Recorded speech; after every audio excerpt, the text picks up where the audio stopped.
So this is Markus Florian speaking from EnOcean. This is the continuation of our webinar series, which some of you have followed, hopefully from the beginning.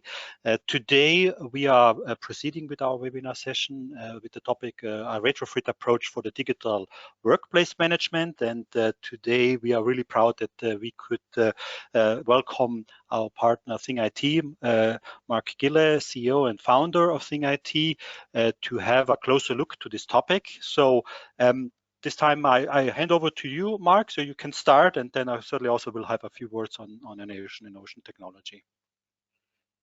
Yeah, thank you so much, Markus. It's a great pleasure to present today about the very exciting topic, which I will explain in some further details soon.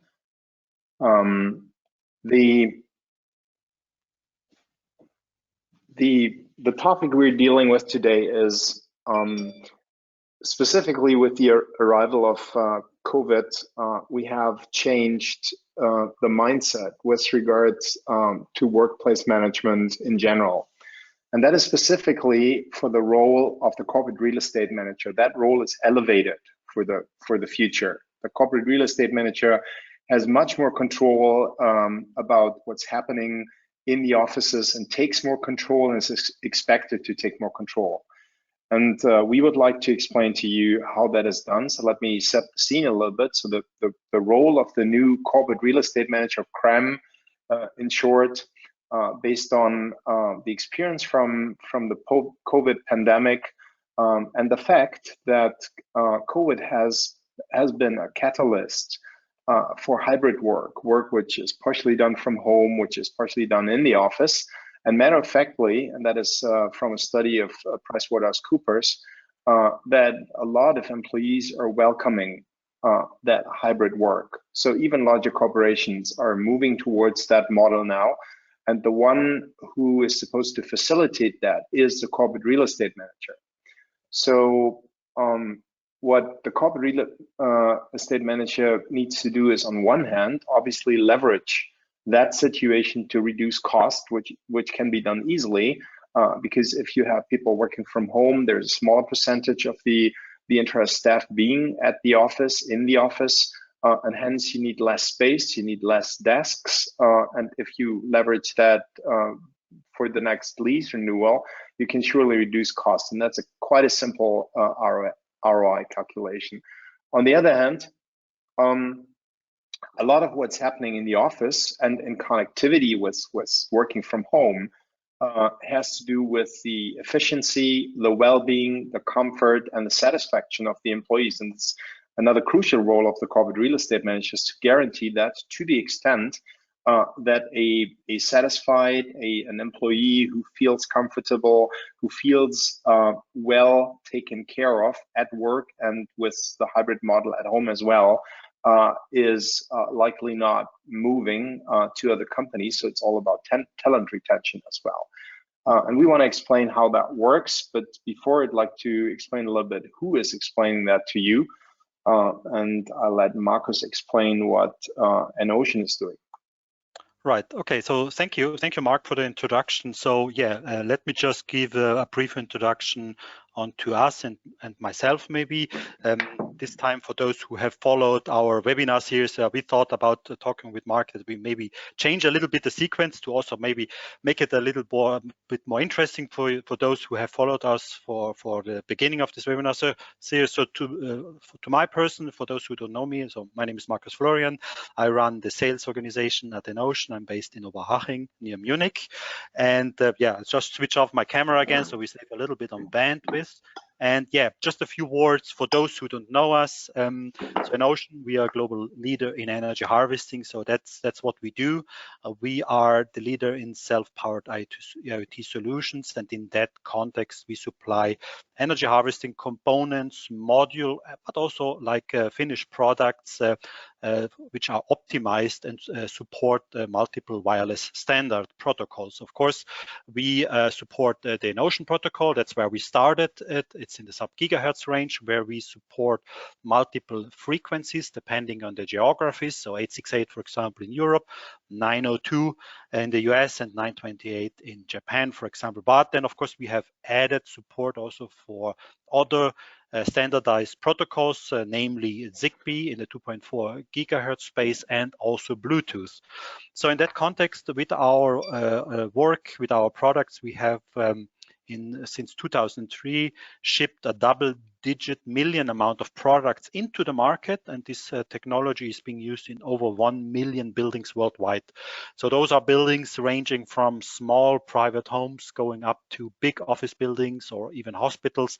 So it's a very wide use of this technology around the globe.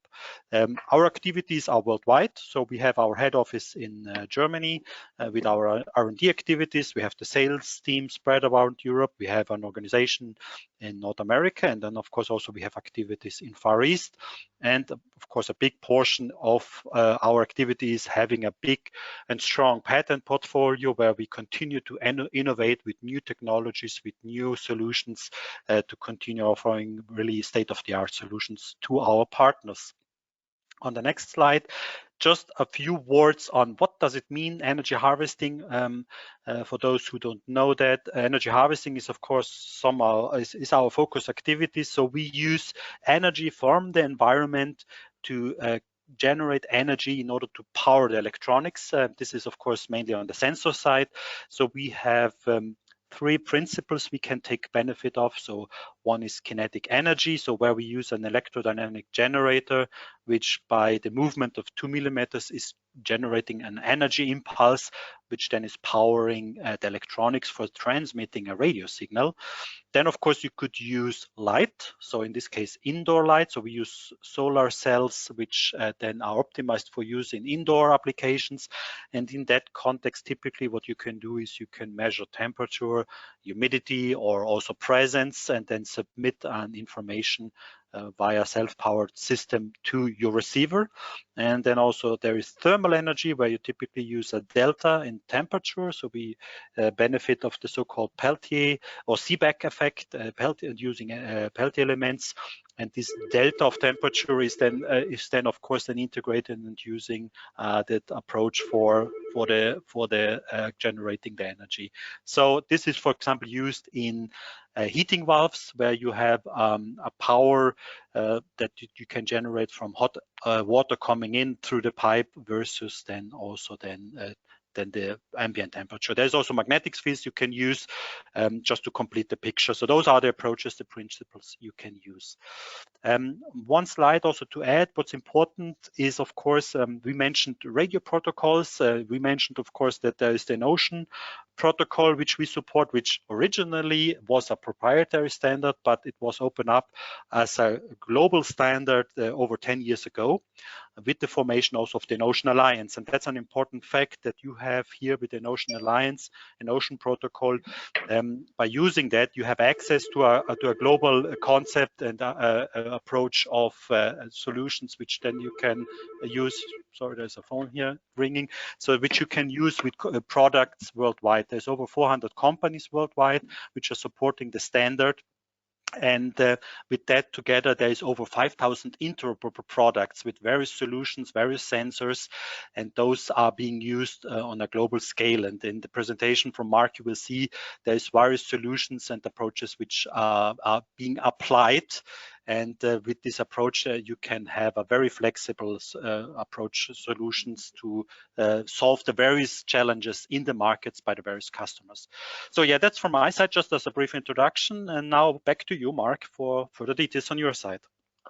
Thank you, Markus. A few words on Thing-It real quick. What Thing-It is.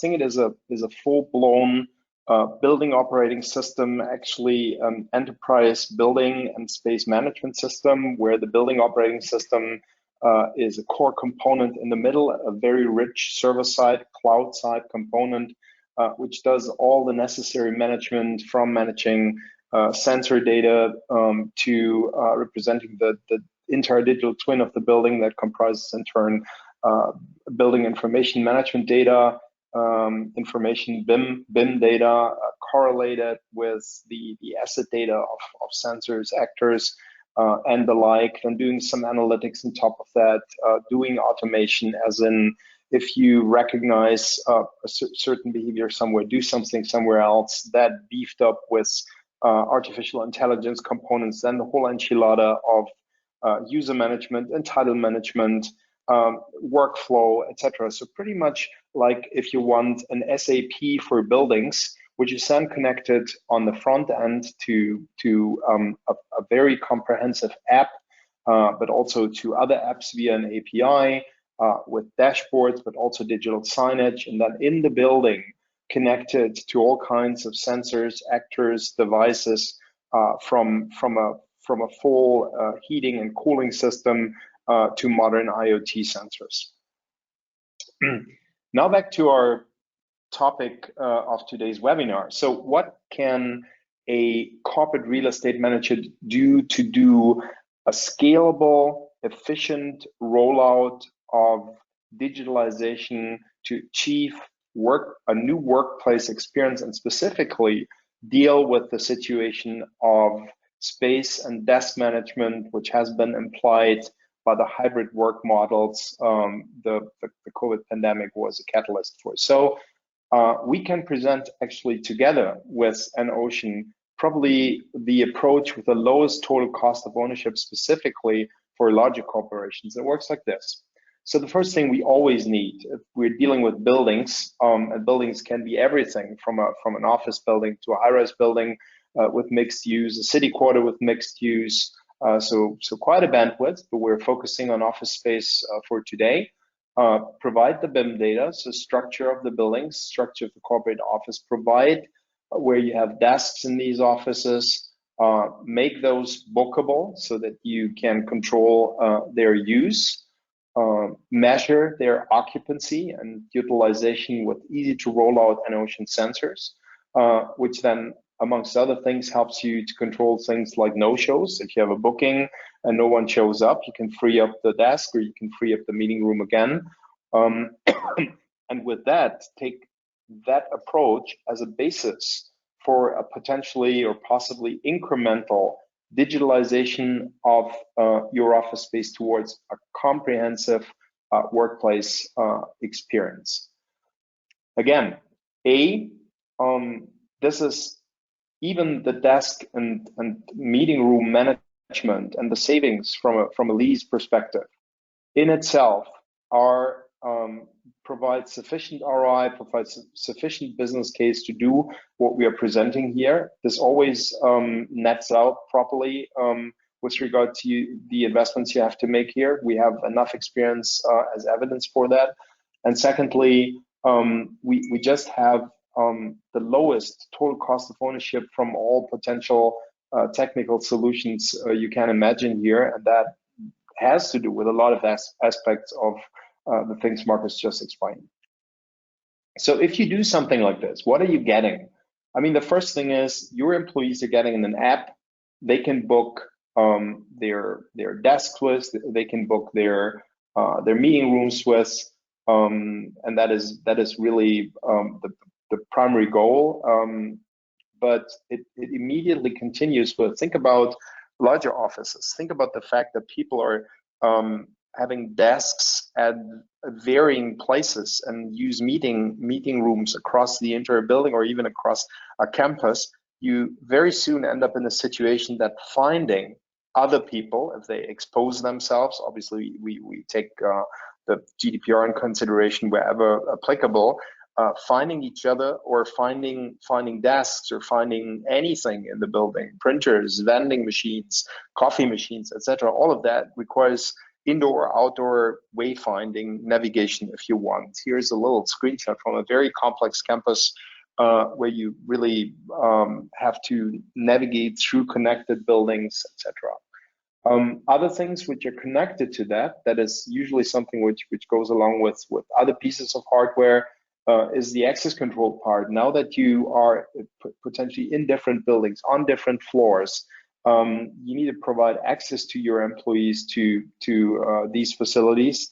And that goes along with the entitlements they have in the system. So members of one department might not be allowed in that part of the building whereby others are. And more importantly, you can do the same for your guests. That's obviously an important aspect of how the company is represented towards their partners, to welcome them, to satisfy the hospitality promise to these guests. Just give them access via the app. Let them enter the building and do other things in the building just by means of modeling the building, just by means of connecting to the access control system, and that even to the extent that you can keep the phone in your pocket and all of these things. Obviously, beyond the perspective of the employee, you have much more transparency how your building, how your spaces, how your office spaces are used as a corporate real estate manager. That is even relevant for things like COVID infection tracing, which you have used quite a bit in the last couple of months, on top of whatever you can get with the Corona tracking app, tracing app for Germany or something like that. Another thing, room control, be it by means of EnOcean, be it by means of connectivity to the building management system, is something which increases the comfort of the employees. Parking, very important aspect. That is also perceived by the employee as a benefit, and making that easy for employees, for guests, or for service providers is an important part of automating processes and making things more cost efficient. It is also connected to the e-mobility aspect. I mean, providing charging stations to the employees is another important part of the comfort towards your employees, and hence, as mentioned before, for employee retention. Another aspect you may not associate immediately with something which seems to come more from the technical side, and connectivity to sensors in the building. But another important contribution to comfort and well-being is catering services. We allow to hook in arbitrary service providers to cater into meeting rooms, to allow registration for pickup at the canteen, at restaurants, in the building, around the building, and other things like this. So really a comprehensive user experience. The whole investment also supports the work of service providers. So even disruptive models with that regard. I mean, usually in a traditional model, you have your facilities management contracts which are renewed every 5 years or so, but there's surely over the next couple of years, we'll be seeing a disruptive trend where these services are procured on a different level, where you already, if it has been your investment as a corporate real estate manager, leverage this investment of sensors and occupancy and utilization measurements to control smart and on-demand cleaning, which helps you to basically reduce your costs in that space or achieve a better level of cleaning. Same works for disinfection with during the pandemic and other things like that. Digital signage, another thing, make it easy to obtain whether a meeting room is used or not. This is just a set of use cases which are all coming with the basic initial investments you're making in software and hardware, which gives you basically a holistic experience for your employees, your guests, and your service providers. We have done this quite a few times. I mean, Thing-It is, a lot of you may know Thing-It because we are in the brain, we are the brain of the Cube in Berlin, the supposedly, and I can witness that's not only supposedly, but matter of factly, the most intelligent office building in Europe.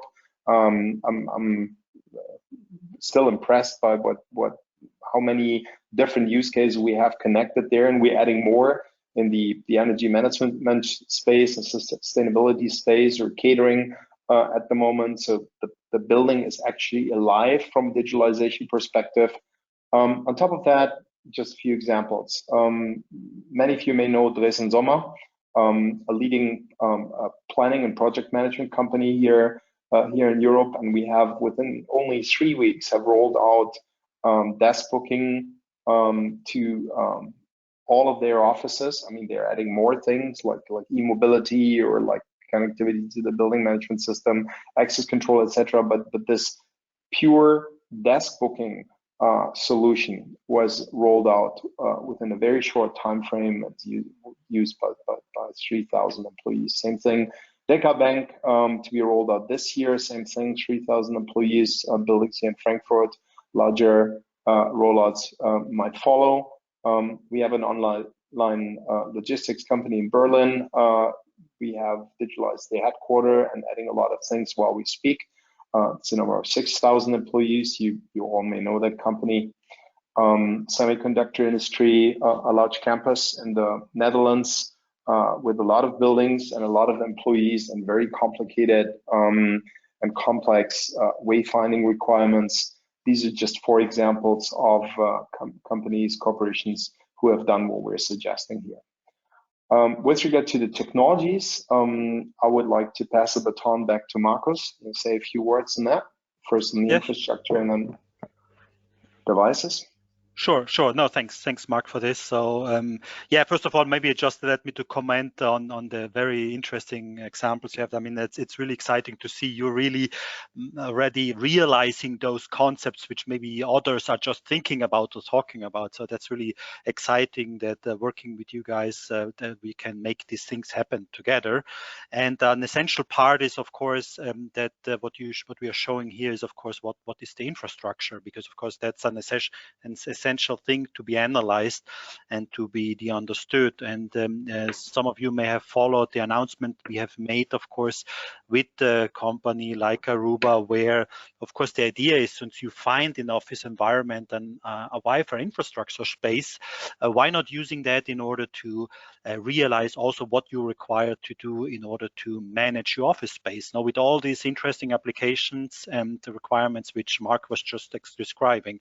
So what you could do is, and what we are doing is, for example, using latest generation or actual generations of Wi-Fi access points, where you plug in a USB stick to then receive these EnOcean telegrams. And of course, as I mentioned at the beginning, what we are doing here is we are working in the sub-gigahertz space. That means, of course, without going too much into technical details, that it's a lower frequency. We are talking about 868 megahertz, and that means that you have also a longer range.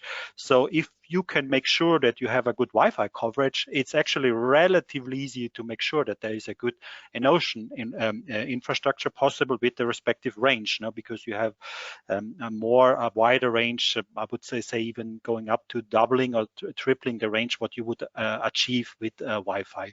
So what you do is, okay, use this infrastructure, add a USB stick, and there you go and receive already the sensors which we have been describing to measure temperature, humidity, and so on, room occupancy, and then channel this information to gateway infrastructure, and then bring this information further to generate the JSON string, and then put this into a cloud application where then this can be operated and managed as Marc was describing. And then from that derive the application use case and the data you require in order to optimize whatever services and infrastructure you want to provide. So again, the key here is it's benefit from an existing infrastructure, and then basically with no additional cost, and combine this with energy harvesting sensors, which in this case, the benefit is, of course, that you basically install and forget them, because it's not required to have any maintenance. And of course, it provides you the benefit of the flexibility in order that it communicates via a wireless protocol, in this case, EnOcean protocol. So that's just to describe a little bit the level. So yeah, here a good example.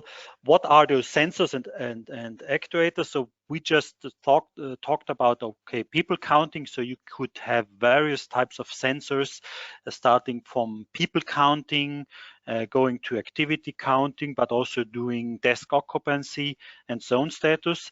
The majority of these sensors then are energy harvesting, some of them not, depends also on the application. Sometimes it's also okay to have a powered sensor, but I think that it's important to have a certain level of choice and freedom to choose whatever fits best. Then this of course can be combined with desk sharing information, and then in this case also again you would apply a desk occupancy sensor, or then also combine this with a desk status sensor, so this information is available. And but then it's not that it stops there. In this case, you could add additional information, which we know is all important in this pandemic environment, where you want to monitor, of course, the level of CO2. This can be going beyond also that you measure particles, and there are solutions in the market, and here we are talking really having access to the ecosystem. So there are solutions in the market which use the same technology, which then can be combined with the infrastructure we just described before, and then our partners like Thing-It can then elaborate and provide you the elaborated information and then visualize it. Then again, just to complete the picture, you could of course also monitor audio level. You could monitor the door status, if it's open or closed, window status, and make service requests if needed by using, for example, wireless and maintenance-free energy harvesting switches. So this is just to give you a short overview of what's possible. This and much more can be done in this context. So, and then, okay, with this, back to you, Marc. Excellent, thank you, Markus. So you may ask, well, we have the software now, we have the hardware now, we understand the approach we wanted, but how do we get that materialized at our offices? And for that, we need another ingredient, a partner who does that all for you as a turnkey solution. And it turns out that Thing-It already has quite a few very powerful partners who could deliver against that requirement. And that is partners who work in an earlier phase of a project on the planning side, companies like Sommer or Mokon, or even companies dealing with the interior design and concepts for the workplace and have added digitalization consulting to their services like Bene. Then you have companies like eShelter Security or GMS doing Thing-It integration and operations for quite a while. And if you're thinking about a worldwide rollout, we even have partners who can do this, like NTT or Robert Bosch AG, who really do worldwide rollouts with Thing-It and EnOcean at the moment, and have the bandwidth to do this, have the local presence to support that. Just a quick review: what do you really need to do to get a first solution up and running? It's not a lot, and hence it can be done quickly. Provide the BIM data or provide simple floor plan data, which we convert to BIM data with AI. Bookable desks and booking rules, such as 1 week in advance or so. Bookable meeting rooms and booking rules. Obviously, your users need to be authenticated. We can look into all supported protocols. The integration partners procure the hardware, install it. You validate the setup, and your employees have access to a first version of that workplace experience app, which, as you have seen, can be extended significantly using additional sensors and actors, but also adding additional functionality on the software side, as you heard before. Are there any questions?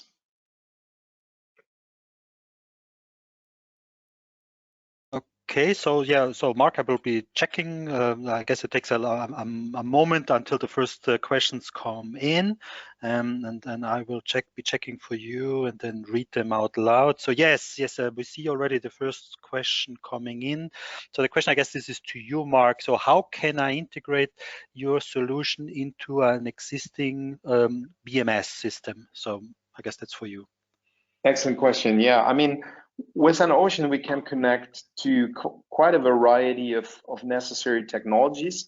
For the digitalization already, is basically an ecosystem in itself, as you said, and it's very good for retrofit. But why not using a building management system which you already have in the building in parallel to that or on top of that? And as we can connect to protocols like BACnet or KNX, we can easily integrate that as well. Okay, so thank you for that. Yeah, then I see more questions coming in.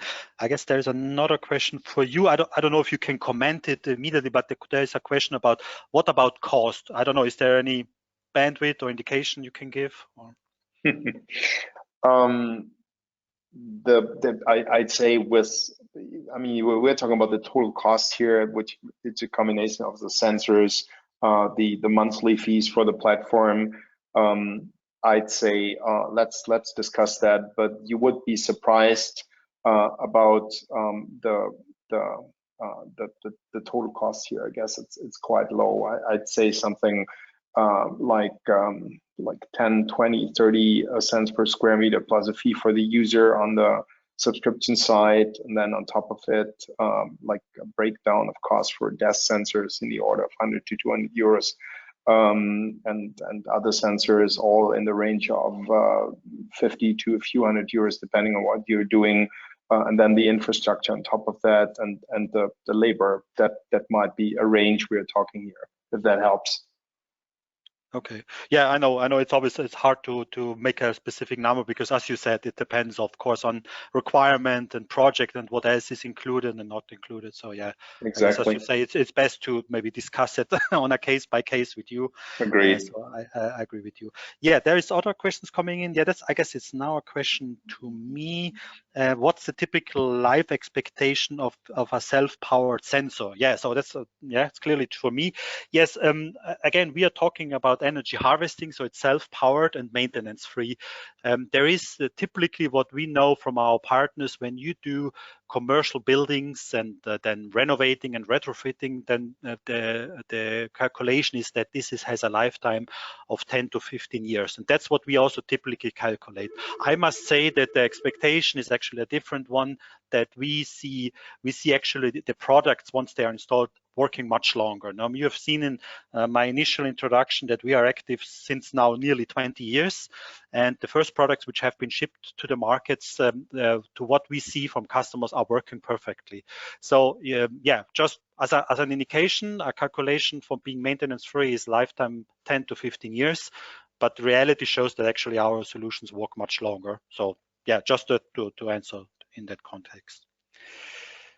Right. Then I guess we also need to look at time, of course, so we will certainly need to stop, but maybe allow me to have one last question maybe to you, Marc, if that's okay with you. So how does your meeting room booking solution integrate or work with corporate groupware? So I don't know if you can comment on that.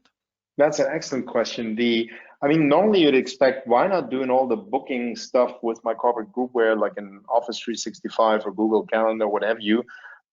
These systems don't know enough about the building. So specifically, they don't know desks and other things like this, at least not to the extent that it would make it easy to book things. So you want something like a one-stop shop app where you can do all these things in combination with other things. That's not what you get from the groupware. On the other hand, obviously, there's no way not to, in a larger corporation or even a smaller company, not to synchronize with the corporate groupware. So wherever resources overlap or where meetings, associated events are associated with the booking, you need to maintain this. And we do this. We do a bidirectional synchronization with Office 365, even on a multi-tenant basis.